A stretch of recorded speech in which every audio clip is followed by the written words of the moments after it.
আজকে আমরা নবম দশম শ্রেণীর সাধারণ গণিত অনুশীলনী 9.2 এর 25 নম্বর অঙ্কটি সমাধান করব। চলো শুরু করা যাক। 25 নম্বর প্রশ্নটি হচ্ছে সমাধান করো 2 sin square theta plus 3 cos theta minus 3 equal 0, যেখানে থিটা কি সূক্ষ্মকোণ। তাহলে দেখো প্রদত্ত সমীকরণ যা ছিল তাই লিখে ফেললাম। আমাদের প্রদত্ত সমীকরণ হচ্ছে 2 sin square theta plus 3 cos theta minus 3 equal কি 0। আমরা মান বসাবো। দেখো আমরা sin স্কয়ার থিটা সমান লিখতে পারি 1 মাইনাস cos স্কয়ার থিটা, তাহলে 2 আর sin স্কয়ার থিটার পরিবর্তে লিখলাম 1 minus cos square theta plus plus 3 cos theta 3 cos theta minus 3 equal 0।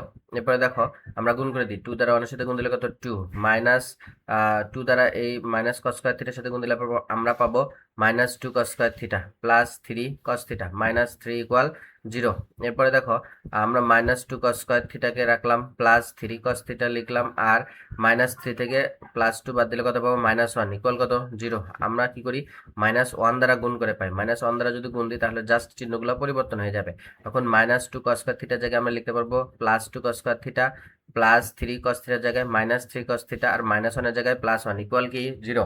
এরপরে দেখো আমরা কি করব, জাস্ট মিডল টার্ম করব। তাহলে আমরা 2 cos square theta 2 cos square theta রাখলাম, মাইনাস 2 এই 3 cos থিটাকে ভেঙে লিখবো মাইনাস 2 cos থিটা আর মাইনাস cos থিটা।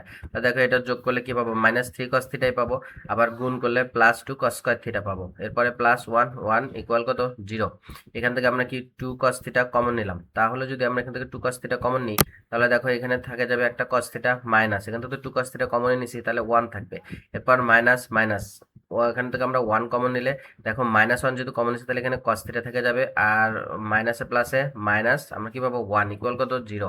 তাহলে দেখো এখানেও cos theta minus 1 cos theta minus 1, একটা cos থিটা মাইনাস 1 কমন নিলাম, তাহলে এখানে থেকে গেল 2 cos থিটা এই মাইনাস কি 1 ইকুয়াল কত 0। তাহলে দেখো হয় cos থিটা মাইনাস 1 ইকুয়াল 0 অথবা 2 cos থিটা মাইনাস 1 ইকুয়াল 0। তাহলে আমরা প্রথমে হয় থেকে করি। তাহলে হয় cos থিটা মাইনাস 1 ইকুয়াল কি 0, তাহলে cos থিটা ইকুয়াল মাইনাস 1 কে সাইড পার করে দিলে কি হবে 1, আর আমরা জানি cos 0 ডিগ্রি মান কত 1, তাহলে আমরা 1 এর পরিবর্তে কি লিখতে পারবো cos 0 ডিগ্রি, আর এখানে cos থিটা। তাহলে আমাদের থিটা ইকুয়াল কত ডিগ্রি 0 ডিগ্রি।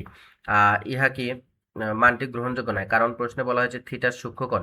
সূক্ষ্মকোণ সবসময় 0 থেকে বড় এবং 90 ডিগ্রি থেকে কি হয় ছোট হয়ে থাকে। তাহলে আমরা কি করব অথবা লিখি। তাহলে অথবা হচ্ছে 2 cos থিটা মাইনাস 1 ইকুয়াল কি 0। তাহলে 2 cos থিটাকে রেখে দিলাম, মাইনাস 1 কে সেটা পার করে দিলে কি প্লাস 1। তাহলে cos থিটাকে রাখলাম, 2 এর সাথে গুণ ছিল এর সাথে গেলে ভাগ হবে, তাহলে cos থিটার সমান আমরা কি পাবো হাফ পাবো। এরপরে দেখো আমরা জানি cos 60 ডিগ্রি মান কি হাফ, তাহলে হাফের পরিবর্তে আমরা কি বসাতে পারি cos 60 ডিগ্রি, আর বাম পক্ষে আছে কি cos থিটা cos থিটা। তাহলে তো cos cos বাদ দিলে থিটা ইকুয়াল কত ডিগ্রি 60 ডিগ্রি আমরা পেয়ে গেলাম। তাহলে যেহেতু 60 ডিগ্রি একটি সূক্ষ্মকোণ তাই এই মানটি কি গ্রহণযোগ্য, অর্থাৎ নির্ণয় সমাধান থিটা ইকুয়াল কত ডিগ্রি 60 ডিগ্রি। ধন্যবাদ।